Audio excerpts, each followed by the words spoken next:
really what you're doing is folklore. What you're really doing there is that's an art, like you said, an archivist. What you're doing is, so I began to realize that there are loads of little, which is loads of slashes after my name, you know, that kind of way, and loads of different definitions, which can be a good thing because you've got a lovely wide practice, but it can be a nightmare sometimes when you're trying to apply for funding and trying to figure out what bracket you fit into, you know, that kind of way. So okay. Yeah. So because we met at Limerick Art School, and you were a student at the, if I'm not wrong, at the sculpture department, right? Yeah. So what did you show during your diploma? Yeah, was it already the roots to you as a folklorist, or not yet? It's funny now you say that, because I opened up old sketchbooks there about 2 years ago, and the same things that I'm interested in now, I was interested in 1995, and the same things I would have been interested in 1995, I'm sure I would have been interested in 1985. And I could see the fine line, the same things with folklore, customs, beliefs, little peculiar things, obviously thrown in with sense of humor and thrown in, you know, explored in different ways, but that was definitely there. Like the stuff I remember working in Limerick, like if you want to kind of gauge shows, and I'm reflecting on this one myself, because now here we are talking on Zoom, and we've got access to the moving image. We've got access to moving image since the advent of YouTube, Facebook, and where we can show moving image work. We would have went through art college back in 1995 to about 1998, 99. And I remember making a 3-minute video of a Wexford man obsessed with the Wexford border. So it was basically a reflection of the kind of characters that I'd know, that same kind of, you know, this character who was mad about his county and he wanted to steal a bit of another county and try to paint lines down the middle of rivers and this kind of stuff. But it was framed like it was a mock documentary. So it was 1998, so it was early mock documentary. But I remember one of the things I always found with art college, and I still see with art colleges, I even see it in the visual arts, is the conversations can be very narrow. And especially in the work that I do, where I'm relying on working with people, and people that I would know or people that will come across are the feeding ground. Sometimes I always had issue with taking it just into the gallery, and then only for the art people then to just appreciate it and look at it and drink glasses of red wine and look at it. So even back then, I remember editing up this 3-minute mock documentary and putting our national broadcaster, RTE, ads and credits on it, and put it in pubs around Limerick City at certain times. So people were watching to see something on television. And because it's on television back in 1998, sure, it must be real, you know, if it's got logos on it, it must be real. So there was always a strive in me to make work, but also the idea to broadcast or to share it, or to make sure it reaches the public, and you know, in my area work. And so that yearning was always there. Yeah. So because, I mean, your video looks like a social documentary, but it's not documentary. It's in between fact and fiction. Is it correct? Mm-hmm. And you did, I was watching 2 days ago, this series on YouTube, on your YouTube channels, called the Video Folklore Collections. It's about superstitions and customs. And I really like this one. My grandfather was taken by the fairies. Yeah. I love this one. Can you talk about this series? Yeah, it would have been, and it features my mother. It's a funny one because I have a huge interest in folklore and belief and customs, but I've also got a huge interest, Vincent, in the people and the people that tell those stories. And going through this art college background and looking at research even back in the late 1990s, I almost felt it was becoming a bit of an academic pursuit. It was becoming, you know, people would go off to a conference in Helsinki and to talk about Irish folklore, you know, and it was great within that circle. But I felt that there was no comeback to the people who actually gave the stories or had those beliefs. So one of the things that I would have done was, my own mother believed in God, the fairies, the banshee, all those things, and all the same brackets, right? And I remember sitting down with her one day to film her with my niece sitting around the kitchen table, small little house around the kitchen table, recalling the same story she told me as children. And one of them was that my grandfather was taken by the fairies. She kind of found it very, very funny. Like the classic one is that, you know, a man would get lost in the field, and so the fairies would take him that night. He'd stay in the field that night, he'd sleep in it, and come back the next day. So she went through all her stories with me one day, and then I came back about 6 months later, 4 or 5 months later, and I recorded one of my sisters. And I just watched how they remembered, because it's from the oral tradition. It's an interesting one because there's no visuals. So we all visualize ourselves what goes on, or we all make different connections or different, you know. So I filmed my 4 sisters and my niece around this table, Just to hear Mammy tell the same stories and watch them interacting with her and how they interpreted the story she told them. So that was it. It's a six-part piece, but they'll stand alone on their own, that kind of way. Or I remember I presented them in a gallery scenario where I had the six of them together with separate headphones. But in this day and age, they'll work on YouTube just as well as a gallery space. So how you work, with people, communities, you also collect songs, all the Irish songs with your partner, Eileen. What was the process? How did you find all those singers? Because there's a lot of people involved. So what's your process? Process is a funny one. Like we have an unusual. I'll answer two questions for you because I get sidetracked sometimes. Is that we would work with people, a way of working with people. So say if I went and I wanted to produce a folklore collection, right? I would be going into a daycare center for older people, and they wouldn't know me. They'd never know me, right? And I'd end up just having to, I suppose, explain myself, who I am, and then they'd be going, oh yeah. And Irish people, I don't know what it's like in Greece or in Brittany. I'm sure in Brittany it's the same. Some people, they won't come forward. They'll be looking at you trying to figure out, and you'll have to build up a little bit of trust before, if they're going to, if you ask them, oh, tell me all about Irish superstitions and folklore, they'll say, fuck off, they'll go, where are that? Don't want, and you just cut off, right? So, but then what happens with that kind of process of working, I get to talk to Vincent, then I got talking to Vincent's friend, now you come in and talk to me. And I have a very basic camera system and lighting system set up in a room. And it's a very gentle way of working people. And I've realized that as I got older, I leave myself open. I leave myself vulnerable as well in scenarios like that, where you leave room for the people as well in those conversations, and you share things back. That's with the folklore superstitions belief. For 15 years, that way of working, and I still do. You still leave yourself open a little bit, but back to the traditional song thing, the traditional singer thing. I suppose in some ways that's another way of working as well. It's sometimes you're part of a whole group, but you just pull back. You're part of bringing people together, but you deliberately take a back seat in that process, and that's a skill in its own way. In some ways, things like we would do, like I suppose in the last 15 years, we would have always been interested in traditional song in Ireland, unaccompanied traditional song. It's the next step up from storytelling. It brings in a whole element of ornamentation and voice control and all those fantastic things with song. Song has always been part of our tradition in Ireland. It's been part of our tradition to, there's a great saying, what was it? Oh God, those in Frank Hart came up with this saying, those in power write history, those in power write history, those who suffer write the songs. And so it's always been part of our, it served politically as well, I suppose, as well. Like the end of the 1800s here in Wexford during the Gaelic revival, we came out of with a massive big rebellion here in 1798. And in 1798, 100 years later, or 75 to 100 years later, we had all these songs that spoke about this big rebellion, and that just, it fueled political charge. And even we had our own rebellion here in 1916, and we only celebrated at our mark that 100 years ago, just there 4 years ago. But one of the things when you talk to people always spoke about song. The men who were involved in the political stuff would talk about learning the songs from their mother's knee. So there was a deep connection with song as a way of telling history. So that's on the historical, political side of it, but also just on a way of telling our own. Like I'm sure it's the same in Brittany as well. Is the idea of local stories. It could be a local match, a sporting occasion. It could be a local hurling match. And where I grew up on the coast of Wexford, we were by the coast, so there was always fishing tragedies. So there'd be loads of songs about maybe men who drowned, or a boat that sank, or a ship that sank.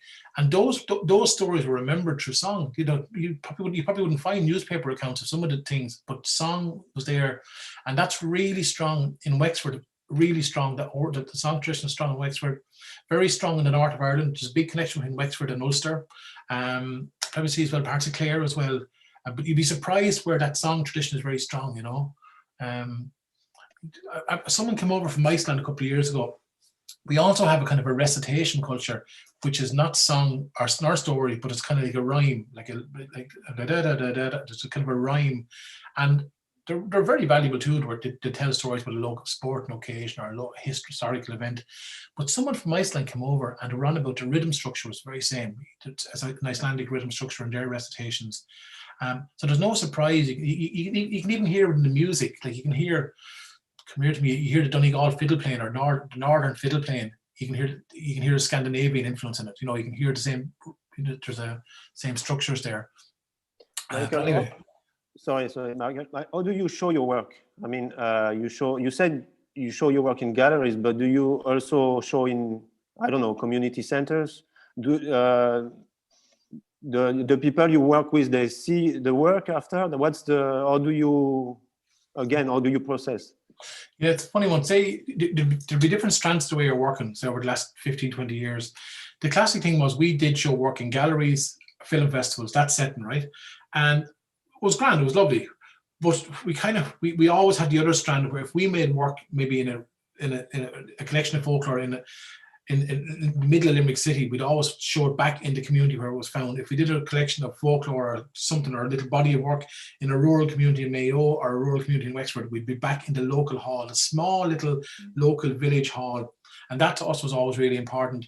And I suppose I got tired of the gallery film stuff. I just got tired of it, Maybe I got tired of it as well because you were trying to hit funding and things like that, and you were getting no look. I kind of found sometimes that the local authorities in Ireland are brilliant because they understand the practice that you do. Sometimes we're very Dublin-centric, city-centric view, this kind of city-centric view of what art should be, and half of it is very bland, and half of it can be very international, and half of it could be this idea of pitching themselves at a global scale. But I'm more interested in a much more local scale.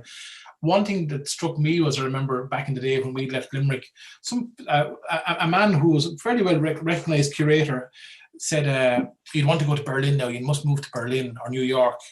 And we said, no, I don't want to go to Berlin, New York. I said, I want to go back home to Wexford, where I was from. I said, oh no, if you want to succeed, you have to go to Berlin, New York. And I just thought that kind of said so much, every second artist was tripping over themselves in Berlin there for a couple of decades, probably still are. So I'm happy enough. And one of the things we even noticed, our work was digital. Even though we're working in video, all we needed was a laptop, a camera back in the day, and a boot of your car. That's all you needed. That was my studio and a coffee table, right? So we worked like that in that digital sense, producing films from 1999 to whatever it is now. But then 5 years ago, I discovered Facebook as a tool. 5.5 years ago, as a place in which Alien was on Facebook just as socially. And I was looking at her page and she said, will you ever get your own fucking page, will you? And stop looking at mine. So I started to share little clips. I said, right, I was going to set up a page. And I had no big plan, no major plan. And I started to share little local things. And straight away, people got it. And over the weeks and months, I started building up. And I realized I could, by showing a bit of personality who I was, but also the material, and stand over it and give it context, find a little thing to do with a certain date, elaborate on it, put it out there, ask for feedback. And straight away I was finding that the threads were coming back. I could actually use this one Facebook post as a piece of research. If I wanted to, you could hang a PhD on some of it, And the most important thing, Vincent, was your phone, you were getting into the arse pockets of people that you had to you bypassing traditional media, the local, the national television stations. You bypassed the academic stuff, That's why we went to Newfoundland, because we were getting straight into the pockets of the people in Newfoundland through Facebook. I don't work for Facebook. I'm not going to, but it was a tool, that kind of, it was a tool to Michael, how you found your project? Various ways, Vincent. Local in Ireland, I said there was 32 counties. 26 of the counties are in the Republic, and each county will have a local arts officer, and they would have a budget from the Arts Council through government, and they would basically just have different schemes, different things for artists. From small schemes to €1,000 to bigger. Not a couple more €1,000. So in Wexford, we were lucky, but you have to apply. You're constantly writing proposals, constantly doing it the whole time. You just get good at it. You kind of realize I've no other option. This is what I have to do, So you're always writing proposals. So for you, and you could have maybe 5 projects. Like nowadays it's called socially engaged art, but back in the late 90s, we just called it project work, and you're almost kind of, some people kind of look down their nose at it a little bit because you weren't just focused on being an artist, that kind of way. But for us, actually, the work actually fed our practice. It was like brilliant. We're going up, we get a chance to work with a group of men over here, or over here to work with in a daycare center setting, or maybe with a group of fishermen over here.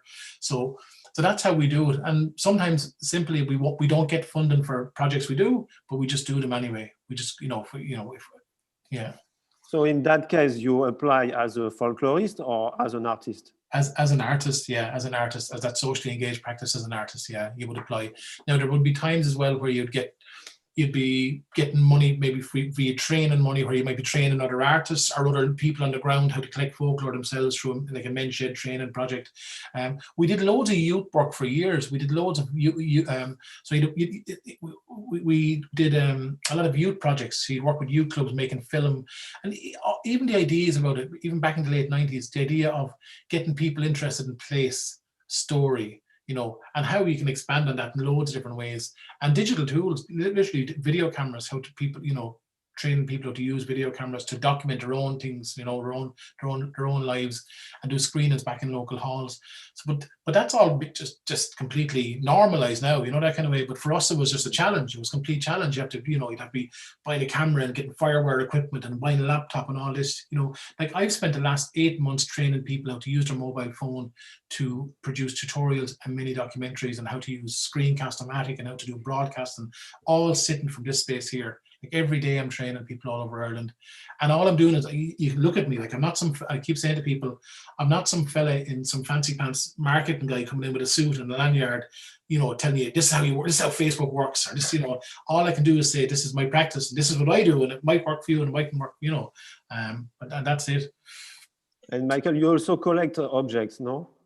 I do sometimes. Yeah, I do. Yeah. Can you talk about this photographic series called The Irish Dresser? Yeah, it was a project that I suppose I would have started back. It starts back from and again back to people's connections to place, whatever it is, and people's connections to objects. An object, whatever it could be. It could be a little. We came from a background where we had very little. So many people did. So over time, then objects start to appear in our lives, whether it be a little ornament brought back from a holiday somewhere, or whether it could be a cup or a mug left from your grandmother. So we all know this idea of objects retaining histories and stories.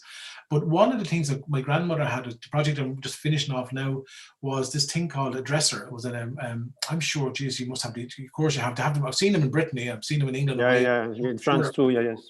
Crossover, yeah, right. And all it was just a little, a wooden structure that women kept their object. Women had them in their kitchens for everything, for their cups and saucers, plates, and all this kind of stuff.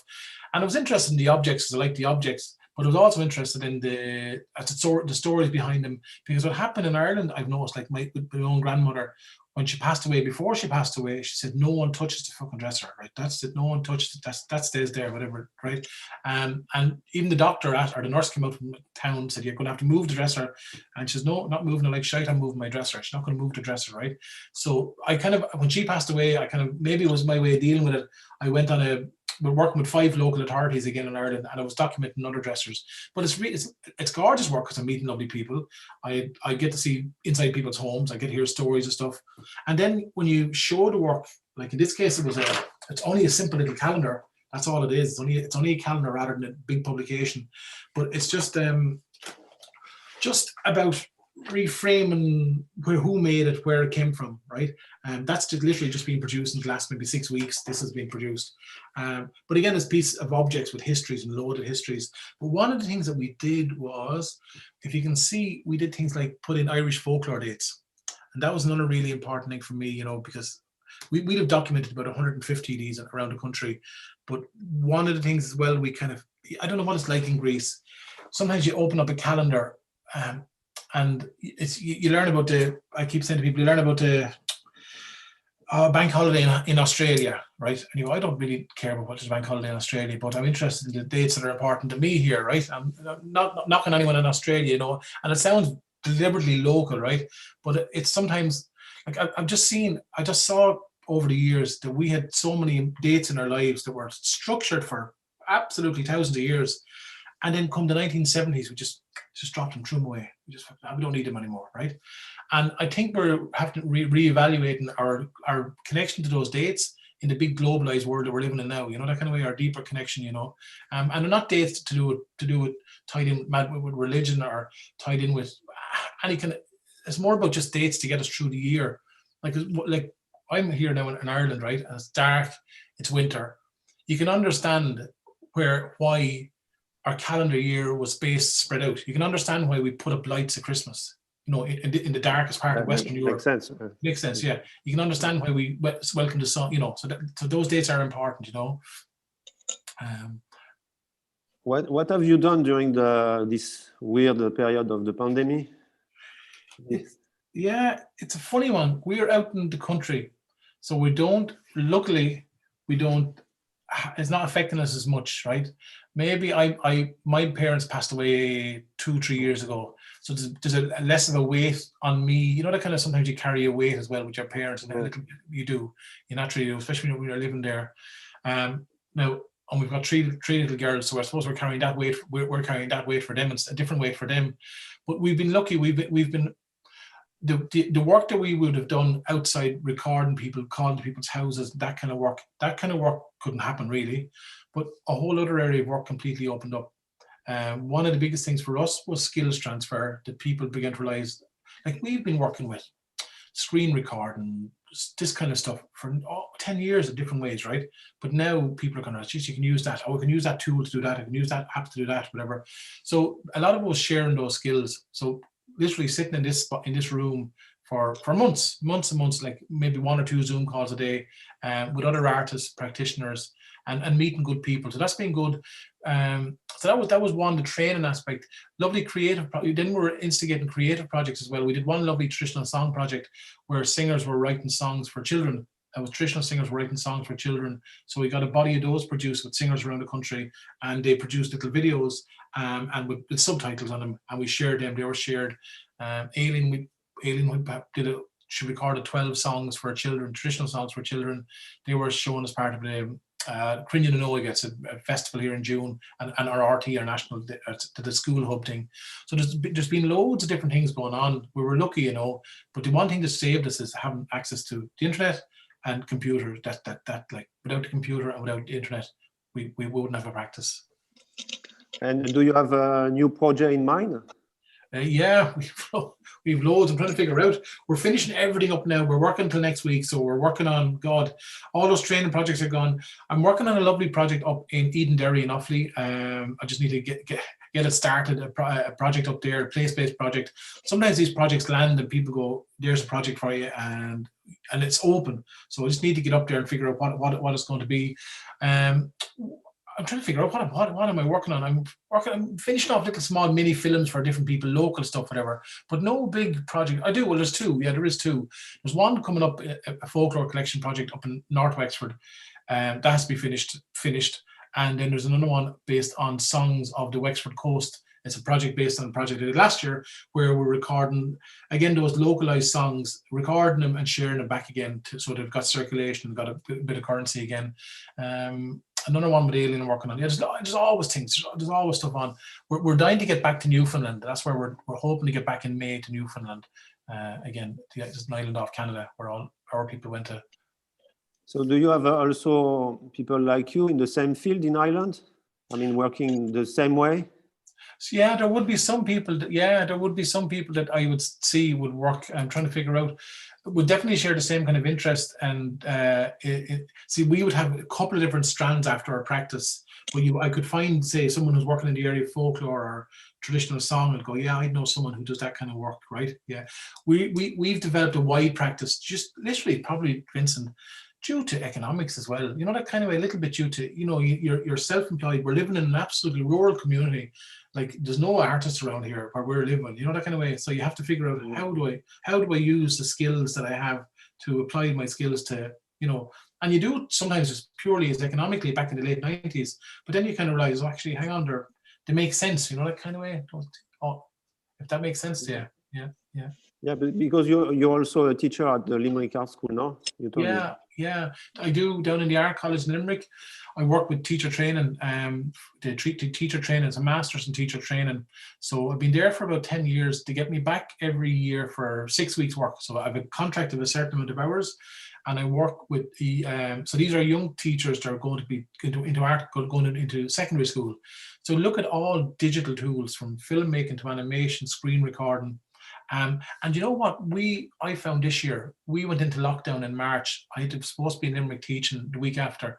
The students were more creative, just better at fixing problems. There were way better results this year than I've seen. Or you can explain that? Say if I was in Wexford, normally I would meet, say, 12 students in a room, and we'd all do like filmmaking this week, or documentary making, or maybe how to source videos on YouTube and copy them and reconstruct a documentary based on that. Or so everyone couldn't leave their home, so I had to go like you would Zoom here. I was remotely working with 12 students. So the 12 students all come into Zoom like this in the morning, and we'd say, right, we're going to go to work. I'd give them a brief, and I'd show examples of work, and said, right, for the next 2 days, we're going to work on making found footage on YouTube, and we're going to construct a new documentary based on it. And literally, they were just figuring out quickly, how do you download from YouTube? How do you know all that kind of stuff? Then we were doing things like mapping, digital mapping, where we were walking. Literally, they could only walk within a 2-kilometer radius. So then they'd have to go out and find places and to construct stories, or making animations about them, or in the places, and come back then. And all the problem solving, like DIY tripods, everything, you know, that kind of creative, much more creative in their fixes, and much more independent. So if you hit a problem, you deal with it, you get on, and you move on again. You know, that kind of way. In the classroom, sometimes you can hide in the classroom, you can hide in a group. Tell me something. You're working mostly in Wexford, no? In the area of Wexford, or it's more than that? Yeah, no, I'd work all over the county, all over Ireland. The work that I'm doing, like during lockdown, have to be based in Wexford, but all the workshops I'm doing are all over Ireland. So every county, I'd say I've worked in every single county since March. Like, I've worked in loads of counties over the years. Literally drive, you do your work, but all like working nearly every county, and even up the north of the country as well, working there. And a mixture of people, artists, heritage specialists, craftspeople, librarians, writers, musicians, a wide berth of creative types into a room. Like tonight, when I'm finished here with you tonight at 7 o'clock, I'm working with a group in Kildare, a group of about 12 artists. They're artists, some are, you know, different levels of art. Some are went through college, more didn't, more would be environmentalists, but they're all, I give them briefs and they all work on briefs. So we use Zoom, we use WhatsApp. So we all have this group set up where we share the videos that they make. I show them things, give them advice, do one-on-one sessions with them. Say, like, if you've got a problem, how do you edit an iMovie? How do you edit in Final Cut Pro? How do you edit on InShot on your phone? You know, this little box I was telling Irene about, how do you broadcast from your sitting room? You know, all these kind of little simple tools, you know, simple digital tools that we just that we use. And but for, you know, like to be honest, like, it's nuts. You can film and record and broadcast on this, like. I keep saying to people, like, imagine back in the late 1990s going into an edit room and having to sit down to edit. You know, you can shoot on an iPhone 7 now and edit on InShot for free. You know, it's you know, it's yeah. I have another question. What is the feedback of the people you work with? What's the reaction when they see the videos, the photos? I mean, your work. The work where I'm working with people, it's always like, I'm going to say this. It's always, I find it's always really good. There's always a case where some project doesn't work for whatever reason, but the people sometimes after an event to go, I didn't know what you were wanting to do at all, and now I know what you want to do. So you're actually opening up other people's minds about what process and ways of looking at stuff. I've definitely even found even the Facebook stuff by chaining the way we look at, because we're all taught how to look and what to look at. We're conditioned through school, through the media we consume, through, you know, that kind of way. but just to offer new ways of looking at things, new ways of looking at the world. And that sounds really cliched. I know that sounds really cliched, but it really does sometimes. It's as simple as that, you know. We've built up a lot of respect from people, you know, by just by our work over the years. And people kind of appreciate it. People kind of appreciate it. There's one great saying that I've noticed now. I'm getting an awful. I get texts all hours of the day from people, and it's a simple one. Keep up the good work. That's what people. That's a real Irish way of saying. Keep up the good work. And you'd be people now who could be a mechanic or a hairdresser or someone. You know, keep up the good work. I like what you do. Keep up the good work. And that to me would be as valid as some fancy curator or some gallery owner coming over to me telling me how fantastic I was. You know. Yeah, that's very. Because he wouldn't. Yeah. So you work also like randomly, I mean, mouse by mouse. I mean, you met somebody, as you said before. Yes. I know Vincent. Vincent know, I don't know, Michael, and Michael knows, etc., etc. So you basically follow that. I mean, you catch stories, and then you catch another one, and then. It's randomly system. Yeah, there could be a project where you'd go, I can't, if I wanted, I could share. Will I show you some images? I have images lined up here. Will I show you? Yes. I was just, because I didn't really know what to show. I want to share my screen. Oh, probably I need permission to share my screen, do I?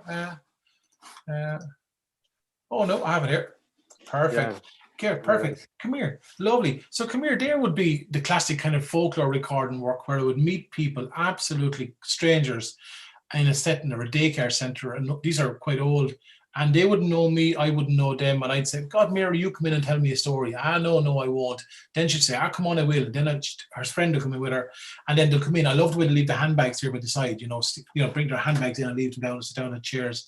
So that's that kind of way of recording. You'd meet people in kitchens and in their homes. And people, you have to be a little bit forward sometimes. Well, come on and do this for me. No, I won't. Come on, you will. Okay, go on, I will then, right? There's it's very little twisting sometimes. But for years, we'd produce what would have been like DVDs, old school DVDs, like of calendar lore, popular superstitions, personal belief. Like these would be just DVDs from the, you know, they're almost obsolete. But one thing was always important in the work that we do. If we record and material, we'd always share it back to the community where we find it. So that DVD was a source for us pre-YouTube, pre-Facebook, right? So there's always collections like that. And what I'm doing now is I'm going back to these things and I'm finding 30 seconds in this and sharing that on Facebook, you know, that kind of way. I'm unpacking stuff further, but that just takes time. There's like an overview of work. They would be folklore, traditional song DVDs, some audio, and all these little A5 flyers would be just projects you'd work on. And some could be 3 months long, some could be 6 months long. Some of them would be traditional song projects like Man, Woman and Child, the Bird Song Project, the Wild Bee's Nest. So there's a lovely series we worked on. So, you know, that's the body of work. I have about 5-6% of my material up online. I can't get the time to do it, right? I just can't get it up. And that's the kind of scenario where we'd screen back. This is 2005, where you do a collection of folklore in this. Sorry, I'll show you. You won't see it. It was a handball alley in Limerick, a little place in Limerick City where all the young lads had destroyed and the banshee lived in it. So we do a screening back in the handball alley that night, or that a couple of months later. But you can show it in a gallery setting, but I always love those kind of settings as well, just the real, you know, that kind of, and they're the kind of village spaces we showed stuff for years, the local spaces, because that was our audience, you know, that was where the material was coming from. But then it changed with Facebook, Vincent. Once Facebook came out, I started to use Facebook, I could put up videos that were very local and very specific, and I'd still find that I'd be able to get the hits, I'd be able to get the reaches into people, you know, I'd find my audience, you know, and that's nuts, because that localized stuff wasn't represented. There was no one else doing it, no one whatsoever doing it, right?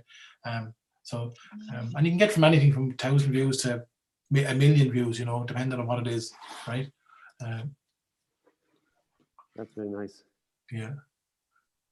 There's loads of examples, you know yourself, and the YouTube page. But even simply, logistically, I cannot find the time to go back over the last 20 years and process. You know, I'd love a year just to process everything and get it all online and make it available. You know, just before hard drives fail, before material gets corrupted. You know. So you consider yourself as a local artist? Yeah, I suppose I'm. Yeah. It doesn't matter actually. Yeah, no, yeah, I don't. And the funny thing is, I'd meet neighbors. One neighbor said to me, he said, "What do you do?" don't know what I do, you know. Are you this? Are you that? Trying to, you know. We have an old saying here, and it's probably I think the Americans and all have it. Is a jack of all. It's kind of derogatory term, but I don't know. A jack of all trades and a master of none. And that's that old school, that's the old notion, you know, of, you know, someone described as an artist before, like the kind of practice we have. Someone who does a PhD on a body of work will, and fair dues to them, will dig one big hole all their lives. Well, I'm like a little rabbit still. I'm going over there digging a little hole there and a little hole there and a little hole there, you know. And it's until you get a bird's eye view, you start to see the pattern of it all emerging up and all the dots joining up. But yeah, maybe I've got a wide interest in stuff, but there is a fine line running through the whole thing. Absolutely, I can see it, you know. You also organize walks, no? Yeah, because we're working with folklore and song, actual physical place is really, really important. And the energy as a human, as an animal, as what we are in physical places. And things that we would do is, like Alien's been doing, I've been doing, to stand sometimes with neighbors. So we might have a mapping project. I worked on loads of mapping projects, and you'd have all like 100 sites on Google Maps from one village, little localized places, right? And what you would do is you would map them, and you go, okay, they're mapped. What else do I do with them, right? And you'd share them, and you find out, you figure out what do you do with them, right? But one of the things we found, which is a lovely thing to do, is actually bringing neighbours together, and bringing people to stand in a spot where a battle was fought, or stand in a spot where the banshee was heard, or stand in a spot where there was a mermaid scene, whatever it is. But the idea, or a hurling match played. Do you ever idea? So the idea that neighbours, because we as a society that we've seen that shift in Ireland as well, where there's that fragmentation. We're all going to our houses. We're all watching television and YouTube and Facebook and all this kind of stuff. So that need as humans to be around each other is really important. No, it's hard this year, but I really found the benefit of it when we're working on walking projects. So you'd be a local in your local area. And there's a great power of people standing, like literally another man standing by another man, and they might never see each other from one end of the week to the other. And next minute they're talking, geez, oh yeah, I remember that over there. And we'd spot this in Brittany too. That's our only experience with mainland Europe. You'd spot that connection. And then when people start to talk, new stories evolve and the new memories come up. And that's really important. And I remember meeting someone from a kind of cultural tourism, because tourism is stronger on the West Coast than it is in our part of Wexford, but they discovered it here, and they're trying to figure out a way to market it, and they're, probably some tourism guru was telling them what they need to do. But one of the things I remember contacting someone, and she was saying, we do these tours where we bring people into an empty field, and she goes, will it make someone buy a cup of coffee? I said, well, no, won't. I can't see why. I said, I'm not really interested in that, right? And I was going, and their weight of the success of something was if someone bought a cup of coffee or something, that kind of way, rather than the success of actually getting people together and talking and remembering or being, just enjoying each other's company. And that to me is important, because we're always on about selling the places and where we live, but we don't have a great understanding of the place ourselves. Sometimes we don't have a great understanding of ourselves. I tell a story about a Dublin man once from the city. We brought him to two fields. There was nothing in them, but we had these great stories about a castle. There was something that happened over there, and then there was something that happened over there. And he says, "There's nothing to see here." And I said, "Yes, there is, darling. What do you mean?" He said, "There's nothing there." I said, "But like, didn't the woman tell you that there's 12 Cromwellian soldiers buried over there?" And he goes, "Yeah, sure, that's enough for you." And he wanted the interpretive center. He wanted the experience, that kind of way. So sometimes you need to use your imagination as well on those tours. It doesn't have to be the Niagara Falls. You know what I mean, don't you? Yeah. Just be. It's my Michael Fortune tour. Yeah. Yeah. And I stand back. What's lovely, Vincent, here's a tool as well. This is this idea of being part of a thing, but to gently handle it. It's just pull back. And then you'd be like, geez, you'd overhear something. You go, geez, John, did you say, what did your father tell us? Next minute, John is talking. And then you're working, it's like a piece of art, it's like a piece of music. You're spotting someone else, you go, did your mother have that? And it's just managing that conversation. Now that takes skill, it takes time, that takes time. But you do leave yourself, you try to pull your own ego back, that kind of way. Does that make sense to you? Your own personality back. So, Mhm. Michael, I think we have to stop. I'm sorry to interrupt you. I really want to talk more than, I mean, we can talk hours, and I mean, you have amazing stories. So what I will do, I will put, you know, the link of your work on the Occupy website, videos and so on. And yes, Irini will talk, I guess. I think she wants to talk. So I will mute. The eyes there, yeah. Okay. On. Yeah, she's over there, just Yeah. next to me, Yeah. actually. Yeah, I was thinking that. Yeah. Okay, I mute. Hi, can you hear me? Yeah. Oh, great. I can't hear myself. So can you hear me now? Yeah, perfect. Yeah, we can hear you. Oh, cool. So if there are 4 people from our group, if they have questions, they can join in, or they can turn on their camera. I have a couple of questions, Michael. Yeah. First of all, the most important is, how many mermaid sightings do you have in Ireland? I've only one from my village. Yeah. Important. Yeah, they're important. Yeah, and it's funny. Like even the word we call them, Irish. There are connections to the where we live in Wexford. They're straight folklore, Scandinavian connections, straight up to sea. You know, I don't know what the stories in Brittany or Normandy, whatever, but those links are there. Like it's mental. Like those links are there. Those traces are there from a couple of thousand years. Yeah. You know, yeah. I do have some thoughts. So I'm going to try to ask a question, because it's all like, there's a connection to local. When we say something is here, okay, there's a connection between time and the place, okay? So in Greece, for example, where we are very keen on archaeology, we believe that if you dig just about anywhere, you'll find something, okay? This is a given in Greece. But I remember seeing you, I think with your daughters, and digging around to find some marks near an airport from World War II. Was that what I saw? Yeah. I was impressed by the fact, well, I'll let you explain what that was, but I remember being very impressed, because basically you were looking for stuff that were not a temple, they were not a house, they were, can you tell us a few words about this? Yeah, it's funny. Yeah, we don't have that same. Well, we do and we don't. We do. We've fantastic national monuments. We've dolmens and standing stones and all that. But in some ways, we don't. We're not as aware of it as I'd say as year. We have all this stuff here. And some people are really well in tune, but more ardent.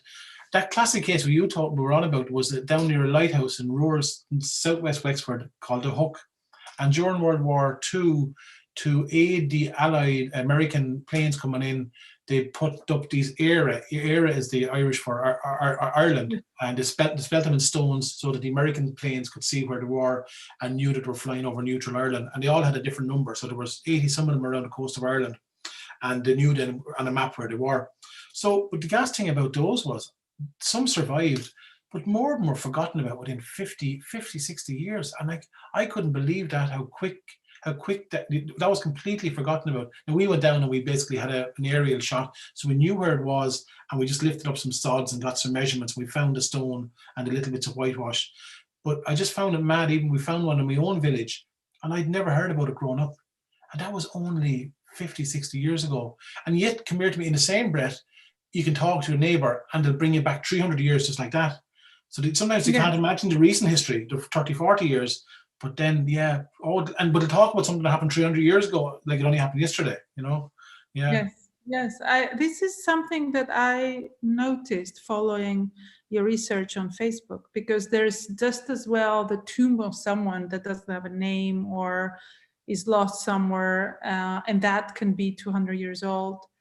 And I was thinking, so a lot of the research is done through discourse, you know, and not like here we dig to go in the far past, and we do research under our feet to look what there is. And your research connected with humans is done on research on oral history, discourse, letters, I imagine. I saw that you receive a lot of people's archives that you go through, and I imagine a lot of people send you materials.